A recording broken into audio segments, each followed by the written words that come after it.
বন্ধুরা, লক্ষ্মী ঝাঁপি ধারাবাহিকের আগামী পর্বে আমরা দেখতে পাবো যে ঝাঁপি একটা খারাপ স্বপ্ন দেখে। ঝাঁপি বলে যে মাঝরাত্রে খারাপ স্বপ্ন দেখলাম কেন চুন্নি, বলতো বাবা ঠিক আছে তো?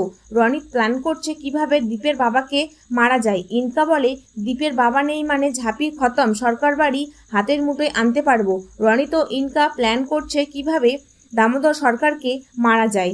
দীপ ঝাঁপির দেওয়া পারফিউম হাতে দিয়ে শুনছিল। উজ্জয়িনী ম্যাডাম এসে বলে পারফিউম গন্ধ লুকোলে কিন্তু প্রেমের গন্ধ কিন্তু লুকোতে পারবেন না দীপ। উজ্জয়িনী ম্যাডাম বলে ঝাঁপিকে ডিভোর্স দিয়ে প্রেমের চক্কর থেকে বেরিয়ে আসুন। দীপ বলে ম্যাডাম আপনি কখনো কাউকে ভালোবাসেননি, তাই ভালোবাসলে আপনি বুঝতে পারতেন। ঝাঁপি আর চুন্নি দীপের বাবাকে দেখে আসতেই দেখতে পায় যে দীপের ঘর থেকে উজ্জয়িনী ম্যাডাম বেরিয়ে আসছে। ঝাঁপি দেখে তো খুব রেগে যায়, তাও কিছুই বলে না। সরকার বাড়ির সপরিবার ড্রয়িং রুমে আড্ডা দিচ্ছিল। দীপের বাবা বলে সকালের চাটা কি হবে না? অজয় বিথিকে বলে দেখেছো তো সকালবেলা জ্যাঠাই চা খেতে চাইছে, তুমি বরং সবার জন্য চা করে নিয়ে এসো।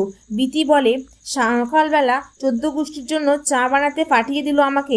রনির চায়ের কাপ পাল্টে দিয়ে বলে এই কাপটা দামোদর বাবুকে দিবি তুই। বিথি বলে কেন গো, এই কাপেতে কি আছে? রনিত বলে যতটুকু করতে বলেছি তুই ততটুকুই শুধু কর। দীপ বলে তোর সঙ্গে কথা আছে। ঝাঁপি বলে তোমার সঙ্গে আমার কথা নেই। ঝাঁপির ব্যাংকের দুটো লোক আসে আর বলে আমরা আমাদের কোম্পানির জন্য 4 কোটি টাকা লোন নিতে চাই। জানতে হলে অবশ্যই আমার চ্যানেলটিকে সাবস্ক্রাইব করুন।